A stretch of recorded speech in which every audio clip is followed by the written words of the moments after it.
Hey everybody. So this is Mulaka, and I wanted to talk about this level because it's designed in the exact opposite way of most of the levels I've been talking about recently.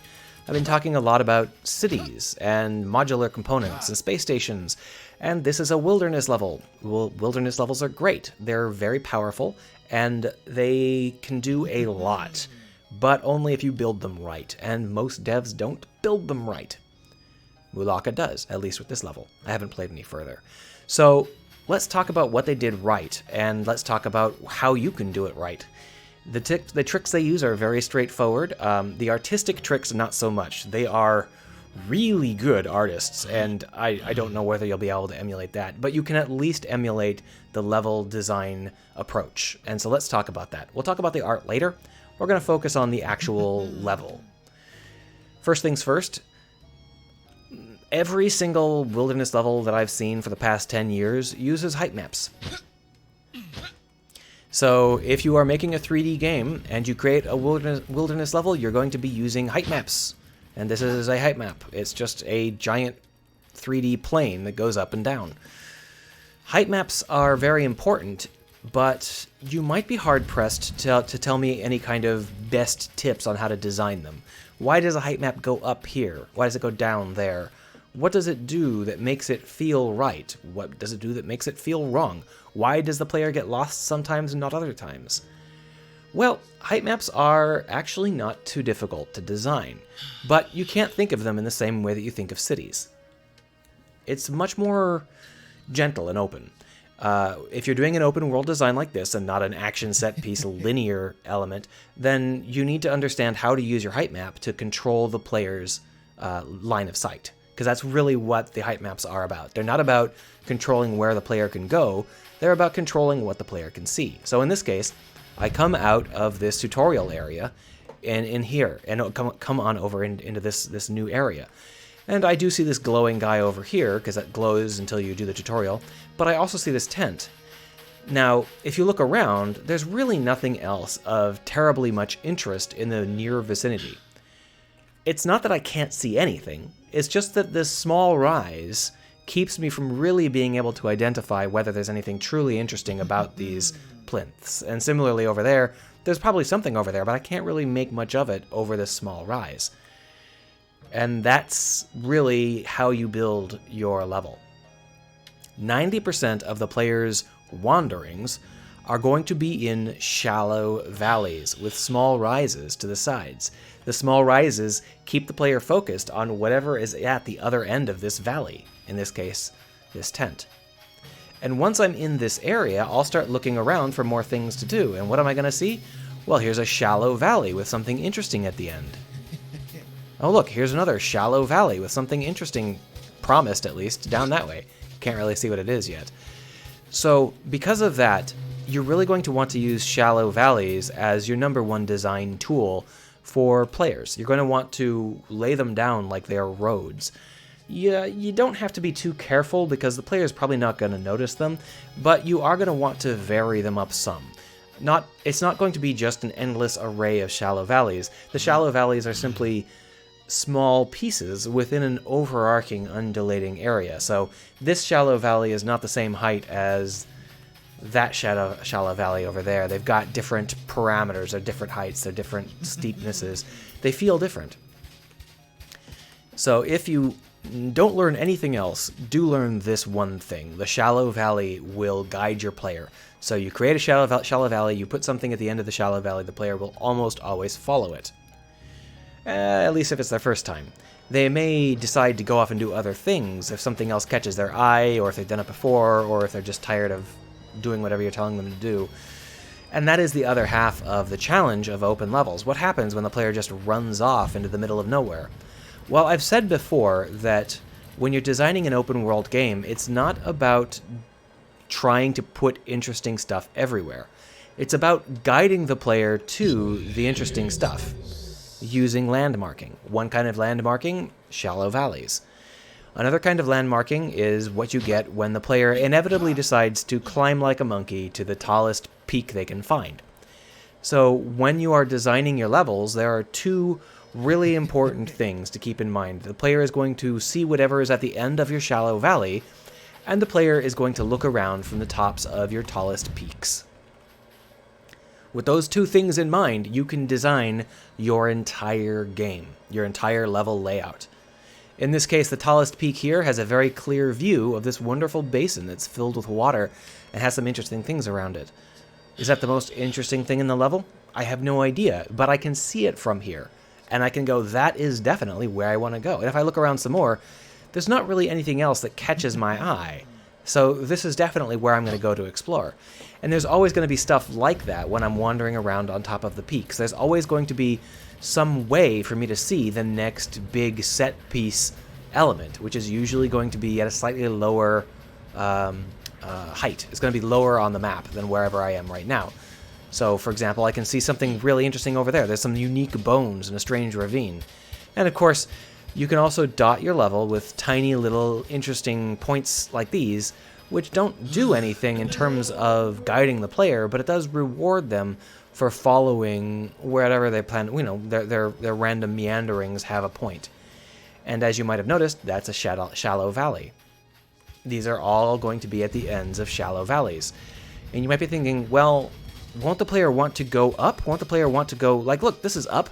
That's not at the end of a shallow valley. But if you look, it actually is at the end of a shallow valley. That walkway up to the castle peak, it's in a shallow valley.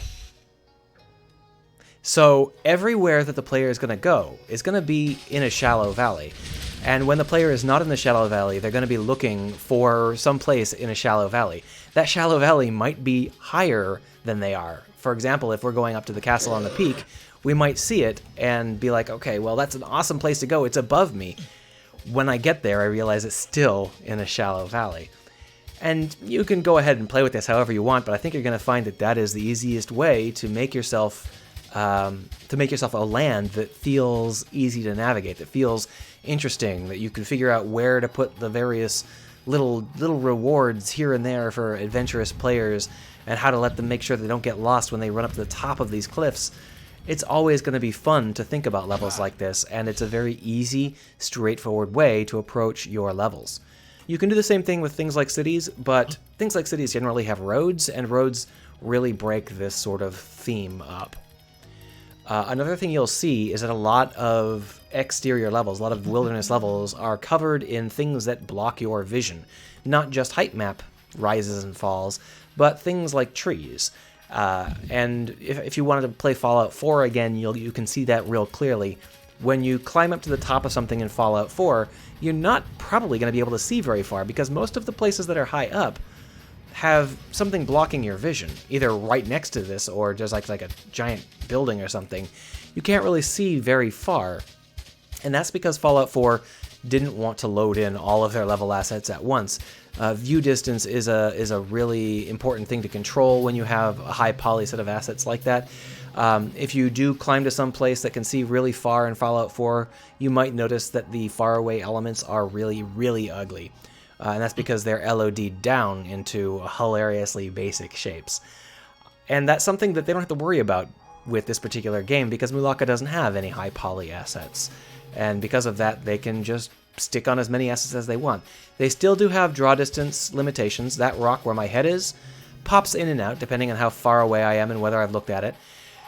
And, that's not great, but it's leagues above having to actually worry about 800 different level of detail operations. So, if you're doing something with a fairly simplistic visual, you can get away with letting the player see a really long distance, and that's marvelous. I really like that. It gives it a sense of distance and size and scope that you don't get if you're relying heavily on blocking the player's vision. So, let's talk a little bit about blocking the player's navigation. I've said before, you're not supposed to use height maps to block the player's navigation. If the player's feet are on the height map, they are going to be able to walk wherever they point their head. There is no way to block the player from walking across a height map. If you try, your height map is going to feel weird and won't really feel right. A good example of that would be in Skyrim, where they have these really, really tall mountains made out of height maps that you're not supposed to be able to climb, but you can. You just jump a lot, and you get up there, and jump up, and jump up, and it feels really weird and breaks the immersion. Instead, what you should do is you should rely on meshes to stop the player when you need them to stop. For example, you can put a lake in the way. Lakes are a great way to stop the player if they can't swim. Or you can put stone walls in the way. So here's some stone walls that block the player from walking past. It's a mesh. It prevents the player from walking around. Another option is to use mesh cliffs, which normally are like stone outcroppings that make a soft rise or fall in the height map turn into a really, really sharp rise or fall because it's a mesh rather than the height map. But you can do something like this instead, where it's just marking the edge of the world. And they're saying, yeah, you can probably walk down there. I mean, the height map's not too bad, but there's no path down there. You're not going to walk over there. And they're saying that all throughout the level, they put these broken wooden markers up to tell you where you can't go. And that's quite effective. You do not have to convince the player that the end of the world happens at the end of your map. As long as you've got something designating the fact that they won't be able to walk past that point, it'll work fine. But again, this isn't the height map telling me I can't walk past here. It's these... I thought they were wood, but I guess they're copper pipes, or I'm not sure what they are. But either way, because they're meshes and they're not part of the height map, I can clearly tell what they're there for. They're fencing me off. It's a very gentle and well thought out way, a minimalistic way to do it, rather than ringing the entire world with stone cliffs. Okay, now let's talk about visuals. And this is a place where we're going to have to talk. This is something that's a lot more easy to disagree on. But I'm going to go ahead and tell you what I think about the visuals here. I think that these visuals are great. I think that trying to aim for super high poly visuals is often a fool's errand, and it feels really good to have this kind of low poly aesthetic. This works incredibly well with the feel of Mulaka, which is not supposed to feel like your average AAA blockbuster. This is based on native imagery, and the native imagery often does have these very sharp lines. So what they've done is their height map is not simply a height map. It looks like it had a planar decimation applied to it. So you can see here, this isn't the sort of thing you'd ever see in a normal height map, because a normal height map would just be a soft rising and falling. But because they've gone ahead and decimated it and crisped up the edges, they have this incredibly nice, smooth, yet organic feeling to their curves. It doesn't feel like this is just a grid that you're walking across. This feels like a proper desert. It's got all of the right sort of slopes and curves, but with at the same time, it's got all of those sharp lines that you associate with native art. This is a marvelous, marvelous way to do this, and it's basically free, because what they've done is they've taken a normal height map and they've just done a planar decimation on it. It's a standard operation you can do in Blender, and it looks fantastic. Now, maybe they've done some other stuff to their height map, I'm not sure, but I don't really think so. I don't even think it has textures. Just planar decimation and some bloom. That's all you need to make it feel like a desert in this sort of style. Now, I can't suggest that you copy this style aggressively, because this is their style. If your style is going to be identical to this, I think you're going to run into a hard time, because these people really know what they're aiming for.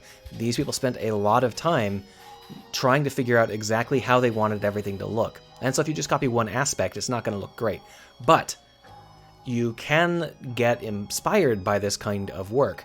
They take a normal height map and they make it something new and fresh and interesting. It doesn't feel like a height map anymore. And that is a great way to do things. And I don't really know precisely how they've done it. My theory could be wrong, but making your height maps look like they are intentional rather than just soft rising and falling is really powerful, and they've done this in such a way that it allows them to use almost no decorative meshes. If this had been a smooth situation, they would have had to have like mesh hills and stuff like that, mesh dunes, anything to make it feel like these were not just more desert. But because of their approach, they have this really wonderful organic feel. They didn't need to add in decorative floor elements or anything like that. It just stretches on forever. I love it. They've also gone ahead and idealized a lot of the objects in this world. Like the stones are low poly, and these wonderful saguaro cactuses are... Not saguaro, my bad. I've forgotten the names all of a sudden. I had one in my yard when I was a kid. These cactuses actually do look a lot like this. But I've never seen anybody kind of idealize them like this before. It's nice. I love it. And again, that's not really something you can copy because it's part of the aesthetic that they worked for. Using assets in a level like this is going to be incredibly important for setting the tone of the level, but it's not necessarily going to be important for making sure, for making the level turn out the way you want it to turn out. That is, you don't have to use assets to make the level flow like you want. And your action set pieces, or your interesting points of interest on the level, they don't have to be full of complicated assets. You can use a couple of simple assets and just break it up using simple means, like this. There's nothing about this lake that is expensive. This is just a lake mesh, which is just, as far as I can tell, a big round disc. And they just stuck it in the ground, and it works fine. There's no custom lake mesh elements here.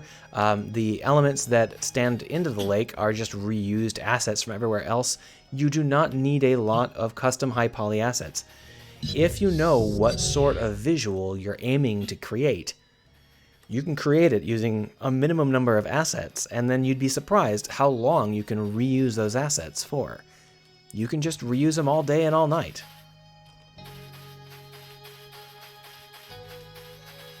Like these two stones, which are identical. So they have a lot of these very simple assets, but because they've chosen them so carefully, they really work excellently, and they pull the desert together without needing a whole bunch, 100 different assets. Minimalism is a powerful tool for an indie dev, and this is a great example of how to pull it off well. But you've got to have the artistic sense to make sure that the few pieces that you do have work perfectly. And in this case, in all cases, that means you have to strike a balance. You're trying to make sure the player doesn't notice these meshes repeating, and that means the eye has to kind of glide off them. So when you're creating a tree that's supposed to be everywhere in the desert, or a cactus that's supposed to be everywhere in the desert, you've got to try and create one that the player's eye just kind of glides off of, but it still builds to an aesthetic whole. And similarly, when you create these kind of standing stones, these kind of standing stones are like super, super obvious and specific, right? So how can you design them so the player's eye kind of slides off of them? Well, that's a lot harder, but I think a big part of it is actually how they are, again, they are constantly tilted in different directions. And if you look at these standing stones, you're never going to see two standing stones from exactly the same angle at exactly the same time. And that goes a long way towards making them feel a little bit less repetitive. Moreover, this repeating pattern here, you'll notice that it's on this stone as well as this stone. These are two different shapes of stone. But because they have a repeating emblem on them, our eyes are drawn to the repeating emblem. And when we see that same repeating emblem on so many stones, we realize, oh, okay, that's a marker. And we stop noticing that the stones are repeating. And now we're looking for the marker. And I think that's a wonderful technique and a wonderful trick. If you can pull the player's attention away from a unique object by having some unifying theme, that's going to work great. And in this case, they've used that two-headed bird as their theme, and it works very, very well. It pulls the stuff together, and you don't notice the fact that you've got just 3 different rocks over and over and over. But they're still very careful to rotate the rocks and plant some of them further down on the ground and that sort of stuff. And you can say the same thing about these trees. The eye slides off of them, but they're very careful to contribute to the whole. They have a theme, and they have the same kind of theme as the rest of the desert. And this is a really powerful set of minimalist tools. I think that it's very well done. I don't like these purple flowers, but I think they're very well done other than that. So, I guess that's all I really wanted to cover, except for one little detail here. Mist. Always add mist. Yeah, that's it. Oh, and obviously you want to make sure that you have landmarks. I think I forgot to mention that. Even if you are building your wonderful open world game, you're going to want to make sure that there are really, really obvious landmarks looming over the level. Because the player always wants to feel like they have something to look forward to. And even if I'm wandering through these shallow valleys, I want to be able to see something really cool off in the distance. That's it. Have a great day.